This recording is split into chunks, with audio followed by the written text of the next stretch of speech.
एक बुढ़िया माई थी, उनके 7 बेटे और एक बेटी थी। बेटी की शादी हो चुकी थी। जब भी उसके बेटे की शादी होती, फेरों के समय एक नाग आता और उसके बेटे को डस लेता और बेटे की वहीं मृत्यु हो जाती और बहू विधवा। इस तरह उसके 6 बेटे मर गए। 7वें की शादी होनी बाकी थी। इस तरह अपने बेटों के मर जाने के दुख से बूढ़ी माई रो रो के अंधी हो गई थी। भाई दूज आने को हुई तो भाई ने कहा कि मैं अपनी बहन से तिलक कराने जाऊंगा। माँ ने कहा ठीक है। उधर जब बहन को पता चला कि उसका भाई आ रहा है तो वो खुशी से पागल हो गई। बहन अपने भाई से बहुत प्यार करती थी। उसके 6 भाई पहले ही मर चुके थे। वो कभी भी अपने भाई से कुछ बुरा नहीं बोलती थी, उसे कभी भी कोसती नहीं थी, बहुत प्यार करती थी। भाई के आने की खुशी में पड़ोसन के पास गई और पूछने लगी कि मेरा बहुत प्यारा भाई आ रहा है, बताओ मैं क्या करूं। पड़ोसन उसकी खुशी देखकर जल भुन गई और कह दिया दूध से रसोई लीप ले और घी में चावल पका। बहन भोली भाली थी, उसने ऐसा ही किया। उधर भाई जब बहन के घर जा रहा था, उसे रास्ते में सांप मिला। सांप उसे डसने को हुआ। भाई बोला तुम मुझे क्यों डस रहे हो। सांप बोला मैं तुम्हारा काल हूं और मुझे तुम्हें डसना है। भाई बोला मेरी बहन मेरा इंतजार कर रही है, मैं जब तिलक करा के वापस लौटूंगा तब तुम मुझे डस लेना।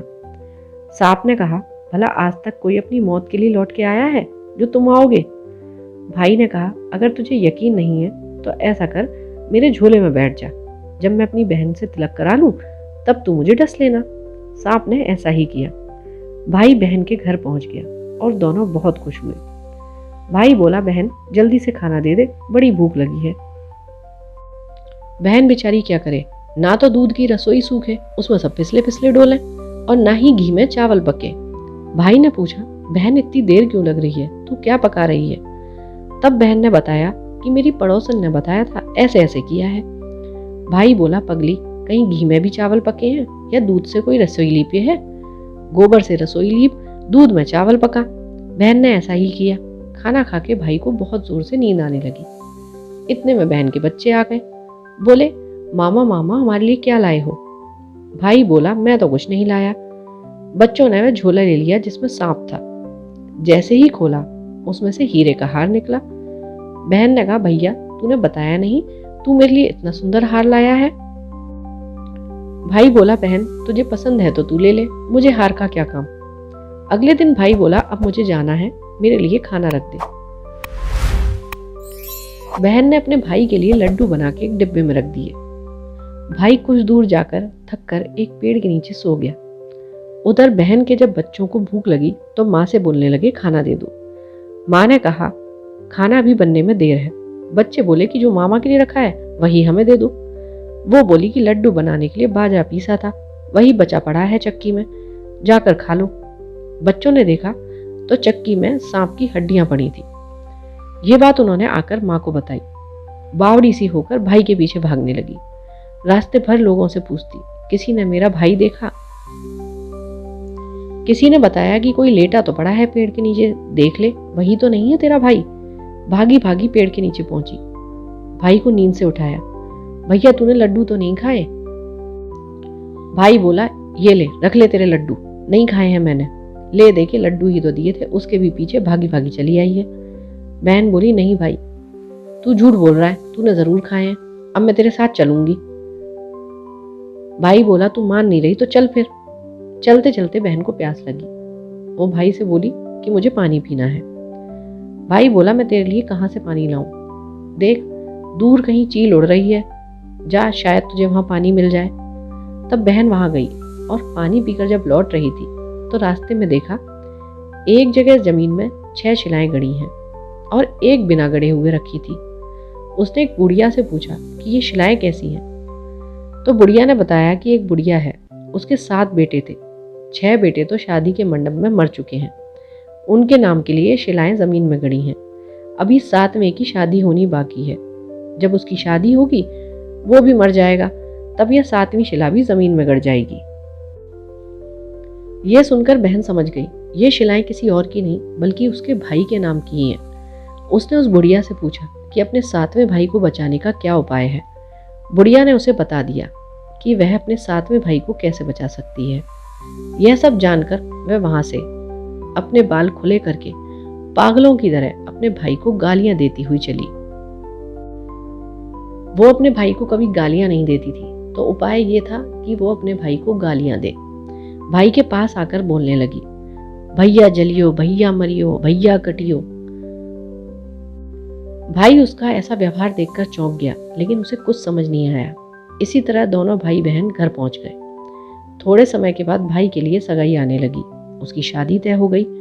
जब भाई को सेहरा पहनाने लगे तो वो बोली, इसे सेहरा क्यों बंधेगा, सेहरा तो मैं पहनूंगी, ये तो जलेगा मरेगा। सब लोगों ने परेशान होकर सेहरा बहन को दे दिया। बहन ने देखा उसमें कलंगी की जगह सांप का बच्चा था। बहन ने उसे निकाल फेंका। अब जब भाई घोड़ी चढ़ने लगा तो बहन फिर बोली, ये घोड़ी क्यों चढ़ेगा, घोड़ी पर तो मैं बैठूंगी, ये तो जलेगा मरेगा कटेगा, इसकी लाश को तो चील कौवे खाएंगे। सब लोग बहुत परेशान, सबने उसे घोड़ी पर भी चढ़ने दिया। अब जब बारात चलने को हुई तब बहन बोली, ये दरवाजे से क्यों निकलेगा, ये तो पीछे के रास्ते से जाएगा, इस दरवाजे से तो मैं निकलूंगी। जब वह दरवाजे के नीचे से जा रही थी तो दरवाजा अचानक गिरने लगा। बहन ने एक ईंट उठाकर अपनी चुनरी में रख ली। दरवाजा वहीं की वहीं रुक गया। सब लोगों को बड़ा आश्चर्य हुआ। रास्ते में एक जगह बारात रुकी। भाई को पीपल के पेड़ के नीचे खड़ा कर दिया। बहन कहने लगी, ये क्यों छांव में खड़ा होगा, ये तो धूप में खड़ा होगा, छांव में तो मैं खड़ी होंगी। जैसे ही वह पेड़ के नीचे खड़ी हुई, पेड़ गिरने लगा। बहन ने एक पत्ता तोड़कर अपनी चुनरी में रख लिया। पेड़ वहीं की वहीं रुक गया। अब तो सबको विश्वास हो गया कि ये बावली कोई जादू टोना सीख कर आई है, जो बार बार अपने भाई की रक्षा कर रही है। ऐसे करते करते फेरों का समय आ गया। जब दुल्हन आई तो उसने दुल्हन के कान में कहा, अब तक तो मैंने तेरे पति को बचा लिया, अब तू ही अपने पति को और अपने साथ मरे हुए जेठों को बचा सकती है। फेरों के समय एक नाग आया। वो जैसे ही दूल्हे को डसने को हुआ, दुल्हन ने उसे एक लोटे में भरकर ऊपर से प्लेट से बंद कर दिया। थोड़ी देर बाद नागिन लहरा लहरा के आई। दुल्हन से बोली, तू मेरा पति छोड़। दुल्हन बोली, पहले तू मेरा पति छोड़। नागिन ने कहा, ठीक है, मैंने तेरे पति को छोड़ दिया। दुल्हन बोली, ऐसे नहीं, पहले 3 बार बोल। नागिन ने 3 बार बोला। फिर बोली, अब मेरे पति को छोड़ दे। दुल्हन बोली, एक मेरे पति से क्या होगा, हंसने बोलने के लिए जेठ भी तो होना चाहिए, तो जेठ भी छोड़। नागिन ने जेठ के प्राण भी छोड़ दिए। फिर दुल्हन ने कहा, एक जेठ से लड़ाई हो गई तो एक और जेठ चाहिए, मान लो वो विदेश चला गया तो तीसरा जेठ भी छोड़। इस तरह एक एक करके दुल्हन ने अपने 6 जेठ जीवित करा लिए। उधर रो रो के बुढ़िया का बुरा हाल था कि अब तो मेरा 7वां बेटा भी बाकी बेटों की तरह मर जाएगा। गांव वालों ने उसे बताया कि उसके 7 बेटा और बहुएं आ रहे हैं। बुढ़िया बोली, अगर यह बात सच हो तो मेरी आंखों की रोशनी वापस आ जाए और मेरे सीने से दूध की धार बहने लगे। ऐसा ही हुआ। अपने सारे बेटे बहुओं को देखकर वो बहुत खुश हुई। फिर बोली, यह सब तो मेरी बावली का किया है, कहाँ है मेरी बेटी। सब बहन को ढूंढने लगे। देखा तो वह भूसे की कोठरी में सो रही थी। जब उसे पता चला कि उसका भाई सही सलामत है तो वह अपने घर को चली।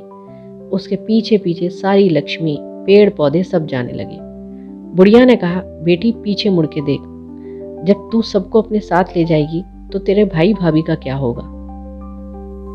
तब बहन ने पीछे मुड़ के देखा और कहा, जो माँ ने अपने हाथों से दिया वही मेरे साथ चले, बाकी का भाई भाभी के पास रहे। इस तरह एक बहन ने अपने भाई की रक्षा की। और इसीलिए कहते हैं, जब बेटी अपने मायके से जाती है तो वो पीछे मुड़ मुड़ के देखती है।